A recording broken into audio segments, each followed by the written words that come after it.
Assalamualaikum warahmatullahi wabarakatuh. Selamat siang sahabat ISMA. Uh, Kali ini episode ISMA spesial.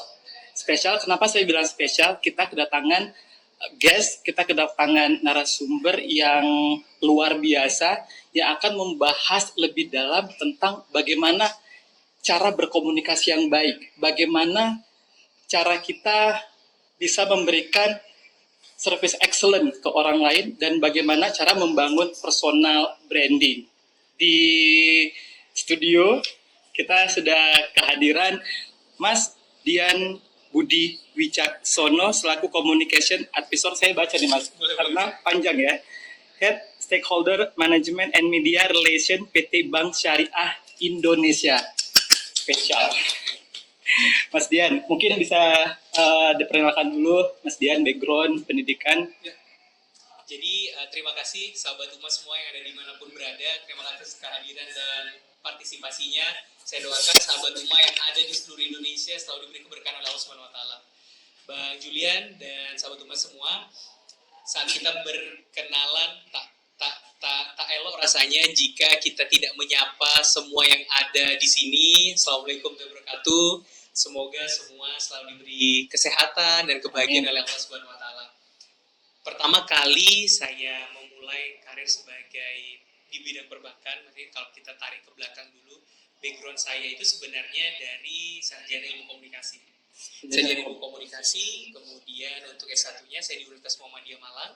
Kemudian untuk secara magisternya, alhamdulillah mendapatkan beasiswa dari Bank Syariah Indonesia untuk magister corporate communication secara spesifik di London School of Public Relations. Jadi pengalaman dari belajar di komunikasi membawa saya untuk terus bisa mengajar. Jadi selain bekerja, saya pun juga mengajar di beberapa tempat sebagai dosen terbang, khususnya mata kuliah di public speaking. Dan berbicara tentang public speaking ini sebenarnya sangat menarik, Bang Julian, karena ternyata setiap orang itu bisa bicara, tapi tidak semua bisa teratur, terstruktur, dan terukur saat berbicara. Nah, mendasari itulah Bang Julian, akhirnya saya terus belajar terkait dengan public speaking. Itu sih. Ya, luar biasa. Bisa jelaskan nggak Mas Dian ke sahabat ISMA seberapa penting public speaking dalam kehidupan kita sehari-hari, terutama dalam kehidupan profesional? Oke, jadi sahabat umat dimanapun teman-teman berada, kalau kita bicara tentang public speaking, maka akan ada dua benefit yang kita dapatkan, Bang Julian. Yang pertama personal benefit, yang kedua adalah professional benefit. Personal benefit ini secara sederhana adalah terkadang kita itu mau mengusulkan sesuatu, mau beride sesuatu, ada di pikiran kita, tapi pada saat sampai ke mulut kita terus tiba-tiba beda, gitu kan? Karena tiba-tiba kok gini, seharusnya nggak gitu kan? Nah ternyata teman-teman semua dengan belajar public speaking, personal benefit yang kita dapatkan adalah kita bisa menyampaikan secara rinci apa yang ada di pikiran kita sesuai dengan nanti apa kita sampaikan. Itu personal benefit yang kita dapatkan. Karena sekali lagi tidak semua orang bisa menyampaikan apa yang ada di idenya secara runtut, secara terstruktur. Nah, dengan belajar public speaking, kita akan bisa menyampaikan itu secara lebih baik. Personal benefit. Yang kedua adalah professional benefit. Saat ini, kalau kita masuk ke dunia bekerja, maka yang dicari itu adalah orang-orang yang bisa menyampaikan idenya secara lebih baik, bisa berkomunikasi dengan baik. Jadi, kalau kita belajar public speaking, professional benefit yang kita dapatkan tentu ada pada value diri kita sehingga meningkatkan karir kita. Karena percayalah, setiap karir itu akan dimulai dari cara bicara yang bagus, networking yang bagus, sehingga terciptalah satu posisi, satu jabatan yang membuat kita bisa hadir di situ dan bisa dihargai oleh banyak orang karena nilai yang kita berikan. Karena ada satu quote dari Warren Buffett adalah, kalau kita belajar public speaking, kita akan meningkatkan value diri kita 50%. Jadi dengan belajar public speaking, kita akan meningkatkan value sehingga kita bisa dikenal oleh banyak orang, dihargai oleh banyak orang, dan bisa bermanfaat untuk banyak orang. Itu sih Bang. Ya, meningkatkan value tentunya dengan pengalaman dan terus belajar, terutama literasi ya Mas Dian, supaya kita bisa menambah kosakata kita, perbendaharaan kita buat ketika kita berbicara di depan umum. Kemudian Mas Dian, bagaimana cara kita bisa menyampaikan pesan supaya pesan itu terinfluence dengan baik ke audiens? Kadang-kadang nih di akademisi saya sebagai dosen, baik teman-teman mahasiswa juga ketika presentasi kadang-kadang suka lupa nih. Kadang-kadang suka karena nervous atau apa gitu. Jadi bagaimana cara kita bisa menyampaikan pesan? Kemudian poin kedua, bagaimana cara kita bisa menghandle kenervesan itu? Oke, baik. Jadi sahabat Ummah, teman-teman semua yang dimanapun berada, ada satu hal yang harus kita garis bawahi. Yang pertama adalah antisipasi dan juga aksi, Bang Julian. Antisipasi yang bisa kita lakukan yang pertama adalah sebelum kita tampil harus latihan. Latihan, dan latihan. Sehebat apapun kita, misalnya kita sudah sering mengajar, kemudian kita besok disuruh mengajar, harus latihan, harus terus latihan. Karena tanpa latihan, otak kita ataupun otak dan otot kita itu secara alam bawah sadar akan mengantarkan kita pada hasil latihan kita. Jadi kalau kita tidak latihan, maka secara otomatis kita akan kacau nanti. Jadi itu latihan. Jadi sahabat Ummah kalau disuruh presentasi harus latihan dulu. Harus latihan dulu, wajib latihan. Karena kalau nggak latihan, percayalah amburadul. Latihan di depan kaca. Latihan di depan kaca. Bicara, habis itu jangan hanya di depan kaca, tapi harus ada orang supaya ada feedback. Jadi misalnya kita coba lihat aku ya gitu, presentasi kurang ini kalau ada orang kan lebih enak ada feedbacknya. Kemudian yang kedua adalah bagaimana cara supaya kita tidak grogi ya tadi supaya tidak grogi. Yang pertama adalah berbicara itu merupakan kesempatan yang harus kita garis bawahi dulu. Kesempatan yang tidak datang dua kali. Pada saat kita berbicara di depan umum, artinya kita dipercaya, sahabat umum. Dipercaya untuk bisa menyampaikan. Nah, kepercayaan ini jangan kita sia-siakan. Bagaimana cara menghilangkan grogi? Jangan dihilangkan groginya, tapi di-maintain. Di-maintain supaya kita bisa menyampaikannya secara bagus. Karena kalau grogi dihilangkan, takutnya nanti kita menganggap remeh. Sehingga kita tidak boleh prepare. Seiring dengan kita menyiapkan dengan sebaik mungkin, antisipasi itu dengan baik, maka secara otomatis kita akan prepare, kita akan siap. Bang Julian. Kemudian nanti pada saat kita sudah tampil, kemudian nanti tiba-tiba kita lupa, kemudian kita apa, nanti secara otomatis di situ ada beberapa tekniknya. Misalnya kalau kita tiba-tiba blank, sebelum kita masuk kita tanyalah dulu orang gimana pendapat kamu, itu sebenarnya ngeles aja. Sebelum kita trik supaya kita lebih elegan gitu. Nah trik-trik ini itu bisa kita dapatkan saat jam terbang kita tinggi. Karena Bang Julian tahu nggak jam apa yang paling mahal? Jam terbang itu yang paling mahal. Jadi semakin sering kita latihan, semakin kita salah, jam terbang kita semakin tinggi. Jadi sahabat Ummah kalau disuruh presentasi, ambil aja kesempatan itu. Salah nggak apa-apa, coba lagi. Salah nggak apa-apa, coba lagi. Salah nggak apa-apa, coba lagi. Akan ada satu waktu, ada titik poin kita akan menemukan style kita. Kalau dulu ada istilah ATM ya, sahabat Ummah juga tahu, amati, tiru, modifikasi. Tapi sekarang itu menurut saya sudah tidak berlaku lagi. Jadi kita sudah tidak bisa mengamati, tiru, modifikasi, udah ketinggalan zaman. Yang harus kita lakukan adalah coba salah, coba, akhirnya nanti ketagihan gitu. Jadi nggak usah takut gitu. Udah coba aja dulu, nanti salah udah urusan belakang gitu. Kalau orang Aceh bilang udah nggak usah pikir, nanti aja kalau tampil aja dulu. Karena kuncinya di situ sih, Bang Julian. Yang penting coba dulu, coba dulu. Tadi saya sempat dengar insight dari Mas Dian ya, sangat luar biasa. Kalau pelatih itu seperti kita mengiris bawang, Mas.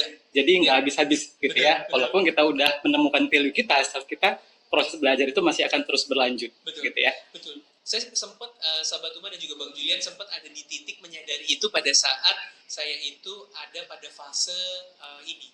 Fase di mana rasa sombong itu hadir. Rasa sombong itu hadir. Jadi sahabat Ummah, pada saat saya mengajar itu, saya memiliki pada saat itu karena di kantor, waktu itu di instansi kami, saya disuruh mengajar pada level pemimpin area, petinggi. Saat itulah saya merasa, kayaknya saya ini hebat banget. Kayak, keren banget nih saya ini. Akhirnya pada saat itu saya tidak mau lagi belajar, Bang Julian. Saya merasa pada saat itu udah hebat lah saya ini kan. Ada satu momen yang membuat Allah menegur saya dengan cara yang luar biasa. Saat itu saya sadar bahwa kesombongan itu ternyata menghancurkan saya. Perasaan saya yang pada saat saya dinilai pengajar terbaik apa gitu, nilai 10 gitu. Saya sombong banget tuh Bang Julian. Kacau banget lah. Mungkin Bang Julian kalau tahu saya pada situ pengen langsung mukulin lagi. Pengen ngutuk lah. Sahabat Ummah pengen dikutuk kita pada saat itu. Karena pada saat itu saya dapat nilai yang tinggi banget dalam mengajar. Bagus banget tuh. Sahabat Ummah saya bongkar di sini. Ternyata pada saat itu Bang Julian, pada saat itu saya diminta mengajar untuk instansi lain. Salah satu instansi kementerian apa dan sebagainya, saya sebut aja lah kementerian.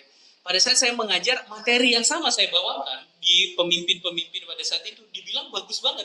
Tapi pada saat saya bawa materi itu keluar, ternyata menurut mereka itu ya so-so aja gitu. Ternyata di situ saya sadar ya. gitu.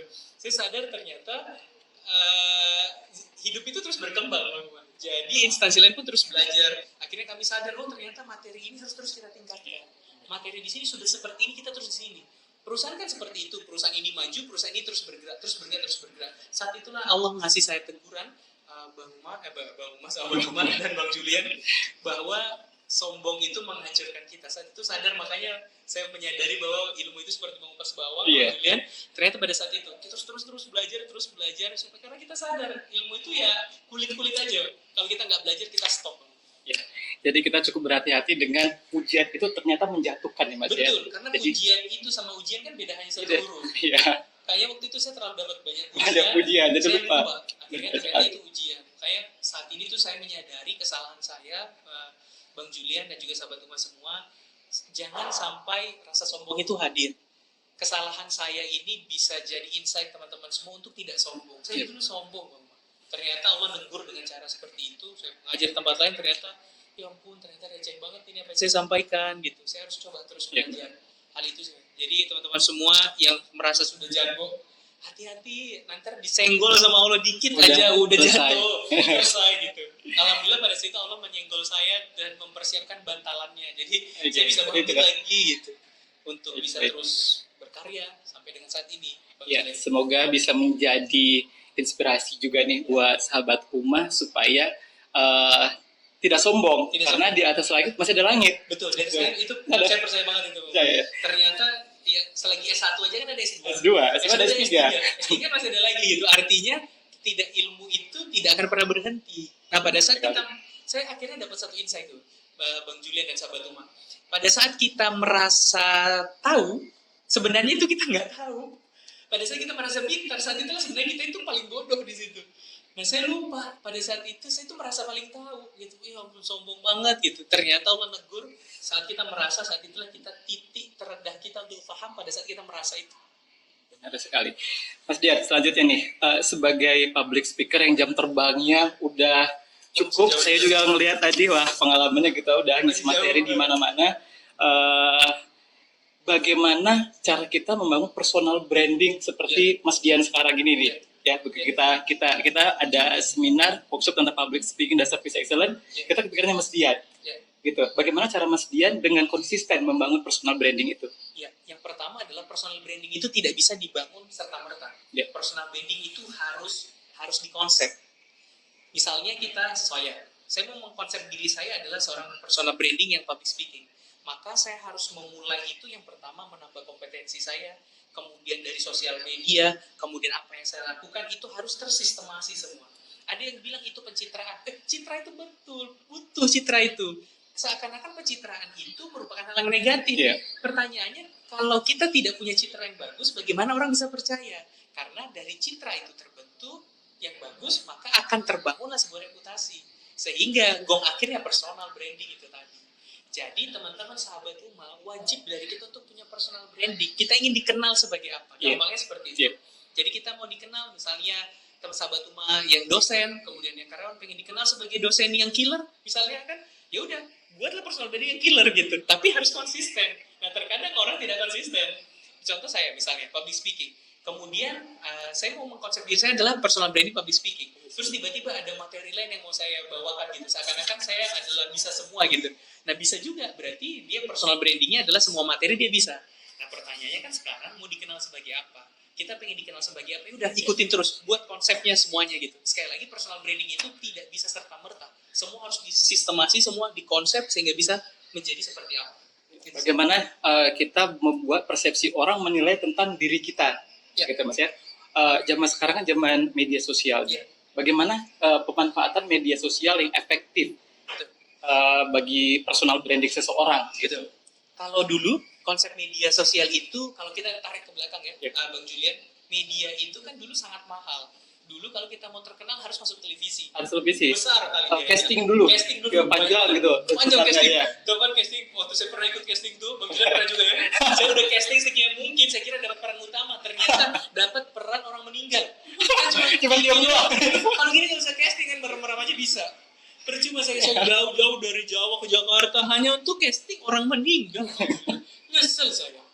Ternyata saya menyadari setengah mati kita dulu pada saat nggak ada media sosial. Harus koran setengah mati kita. Ternyata dengan ada media sosial itu merupakan rezeki dari Allah yang nggak pernah kita duga. Pernahkah kita menyadari bahwa media sosial itu rezeki dari Allah? Kan jarang kita menyadari. Sekarang kalau kita mau viral nih gampang aja. Kita tinggal buat media sosial buat sesuatu yang berbeda gitu kan. Buat orang. Nah sekarang PR-nya ada pada pemanfaatan media sosial. Media sosial itu mau kita manfaatkan sebagai apa? Mau positif atau mau negatif? Nah, kalau kita makan positif, manfaatkan dengan sebaik mungkin. Jadi, kalau kita mau personal branding kita, buatlah IG kita itu seperti itu. Nah, tantangannya adalah mau nggak, konsisten nggak sama itu? Gitu kan? Konsisten itu yang penting ya. Betul. Istiqomah. Istiqomah itu yang penting. Pada saat kita mengkonsep diri kita orang yang motivator, tapi si statusnya adalah mengeluh terus, kan nggak cocok. Jadi harus konsisten. Harus terus dibangun. Media sosial terus dimanfaatkan. Sama satu lagi, selain kita mengkonsep media sosial itu sesuai dengan personal branding kita, buat media sosial itu cara atau tempat kita untuk mengambil pahala. Contoh, dengan share kebaikan. Share insight-insight, tulisan-tulisan yang bagus. Share hal-hal yang positif. Itu seperti pohon pahala, Bang Julian dan sahabat Umat. Pada saat kita share kebaikan nih, pada saat share kebaikan, ada orang lagi sedih baca, aku jadi semangat nih gara tulisan ini. Kemudian orang ini share lagi, tuh ke temannya juga begitu. Pertanyaannya kan sederhana gitu. Siapa yang pertama kali buat ini gitu kan? Nah pada saat pohon kebaikan ini kita yang mulai, maka ke bawah cabang-cabangnya ini akan menjadi pahala kebaikan juga untuk kita. Jangan sampai lupa Bang Julian, kita bekerja, KPI dunia kita boleh bagus, tapi KPI akhirat kita jangan sampai ketinggalan. Karena nanti pada saat kita di dunia kita dihitung KPI dunia, di akhirat kita dihitung di KPI akhirat.